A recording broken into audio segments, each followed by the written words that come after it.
Alrighty guys, so I just finished this morning on essentially training like a bookkeeper and like a new team member, Fiona, who's going to be joining our team, helping me out. She's going to be an intern for the next 2 weeks. Yeah, so you'll probably see a little bit of her either on my social media or maybe even some of these videos. It is necessary for me to kind of start building the team because my goal is to essentially go full-time in this business as a real estate investor. But today we're essentially going to be checking out, again, updates on the Valor project. So let's go check it out here.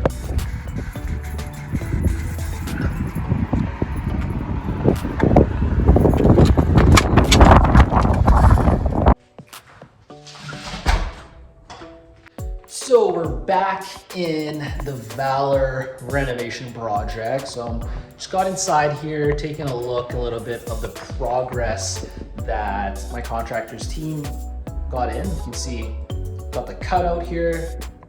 Kitchen items have been brought in, and we got a little bit of IKEA products here where our kitchen's gonna be in this corner. As you can see here, a lot of the progress this week has been with the patching and a little bit of the primed paint. As we look up top now, before this was, just had a little bit of we were gonna strap the ceiling. So now ceiling's been strapped, new drywall that's gonna get painted. It's gonna look awesome, and did a little bit of updating of the plumbing there. And again, looking back here, this is gonna be that extra room that kind of got ready. You can see here, added some plugs, make sure there's enough plugs in the room. And this is kind of the cool part. Take a look.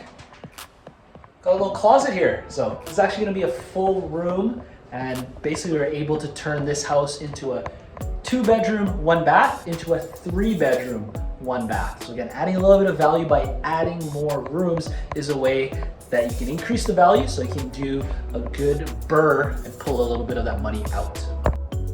Now we're gonna go into the basement. Something I don't really think I've shown you guys is we are doing a little bit of work here. Nothing too crazy.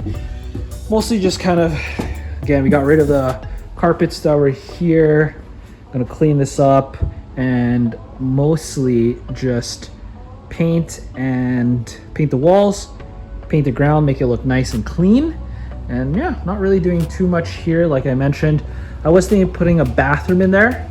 However, just decided to not put a bathroom in that space just because I want to reduce the amount of renovations we're doing on this project and instead really focus on the key areas of kitchen, bath, flooring, paint, and then adding some bedrooms.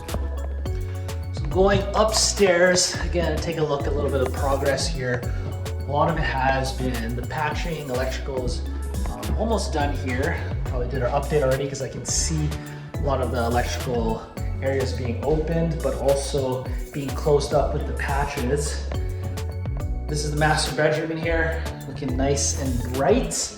Again, that's why I like to use those lighter tones of gray to make the place look a little more brighter and a little more open, and makes the place look bigger. So. And we'll walk into the final bedroom in here. As you can see, electrical work's been being finished up. A little bit of patching done here, and a little bit of paint's been started with the primer.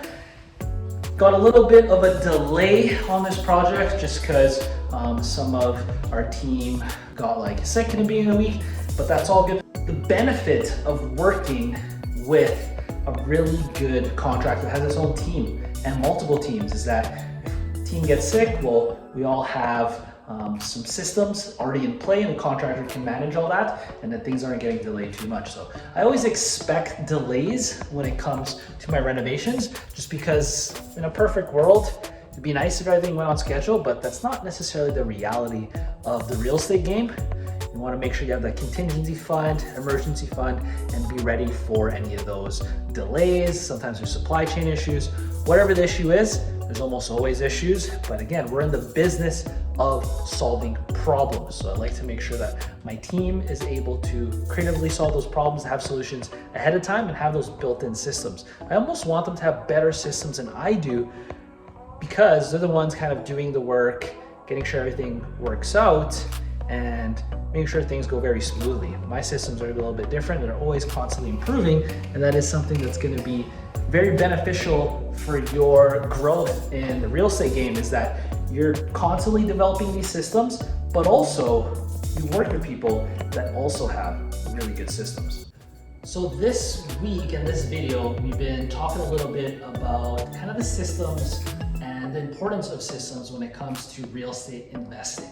Now, some of you guys are a little bit new to real estate investing, and these are the people that I make these videos for, just because if you're already a professional real estate investor, you already do like a deal a month or a couple deals a year, and you've already been doing this for a couple years, a lot of things I'm sharing is things that you may already know. However, for beginners or people that are just getting their first deals under wraps, it is important that you build those systems. Now you might ask, okay, so what does Patrick mean by building these systems? And I'm gonna share with you guys a little bit of story how I kind of built some systems and a little process that I use, and this is based on learned experience. And a little side tip is whenever I get advice from people, whether it be for wealth, but also for health, relationships, and passions, I do like to make sure I get info from people that started from a certain position where they didn't have this handled, and then through learned experience got to where they are now and gotten success. Now, the reason I like to work and get advice from people that started from the beginning and then worked their way towards getting success, and maybe not someone who was essentially like born into like the business or kind of naturally figure this all out, is because if they started from basically nothing and they have their story and their learned experience of going through the process, those are the people where I know they've gone through the trials and tribulations and essentially are able to share what helped them go from nothing into something, essentially. So it's very similar to kind of the process that I went through myself. What I did, especially in the beginning, to build my systems was essentially, after doing a couple renovations, I already knew like the timeline and how to do real estate and do a BRRRR and do a flip and even wholesale a little bit. And essentially what I did was, okay, I took all the tasks that were necessary for the business and I just wrote them all down. These are all the things that I had to do essentially on my own, because I, again, started from nothing, didn't really have the capital to start hiring people as soon as I wanted to. But again, that was just part of my process, part of my learned experience. But I wrote down all the tasks that were necessary when it came to managing a reno, to writing an offer, to taking possession of the home, and all the little steps of, okay, I come into the home, make sure I check the water, check the meters, write that down, send that off to hydro, to city water and waste, and even send some info to my lawyer there. Now, after I've documented and written down every single task that goes down when you're running a real estate company and doing renovations, is that I just separated that into, okay, these are tasks that are done by a human, and these are tasks that can be done and delegated through software or AI even. Now, once I've compiled this list of tasks that are separated between software and real people that can do these tasks, then I can start building systems around that and start grouping different tasks together based on who does it. And if it's one of those tasks that we're gonna do repetitively, like every time we have a new property or every time we have a new tenant move in, here are some checklists. I break everything down into checklists so that when I hire someone or when it's that time, I can just pass that checklist to you and to the client or to the employee, and essentially they can start getting to work on that.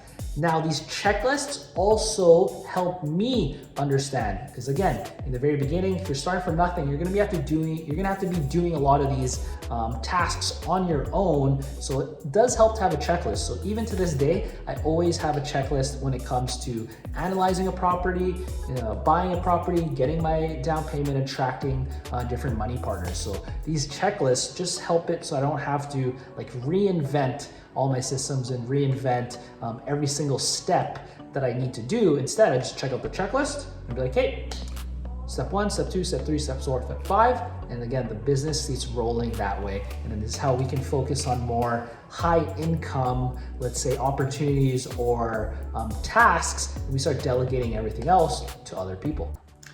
Awesome, so I'm gonna walk out of here and lock up, but I'd like to leave you with one last tip for building systems, and I'll explain that in the car as I'm on the way to grab a little little bit of a later lunch. But let's go into the car and I'll give you that last tip for building systems.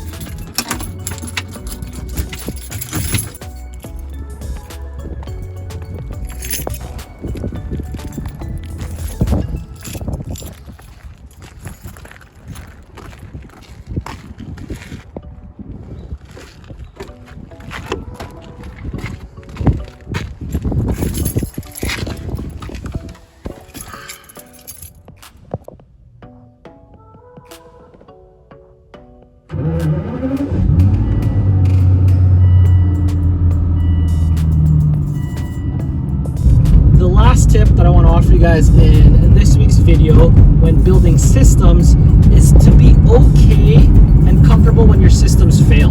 So I had systems in, say, the very beginning of my real estate investing career, and those systems did fine when I owned 1 or 2 or 3 homes. Now that we own a little bit more, a lot of those systems did fail and they showed us weaknesses in the business. And that's totally fine, because you want to look at these opportunities when the business systems fail. You want to look at that as an opportunity to make your systems better and not really feel bad when things don't go necessarily well and you do have these systems fail on you, is because, well, you got to kind of admit that if your business is growing, you're going to receive some of those growing pains, and that's where being comfortable, improving your systems, and modifying that will help you a lot. So hope you guys got a lot of value this week, and basically I'll see you guys next week with more content. Don't forget to hit that subscribe button, and a like and a comment would be awesome. It does help the algorithm a lot. So see you guys next week, and hope you guys got some value on some real estate investing tips and got to see a little bit of renovations. Take care and have an awesome week.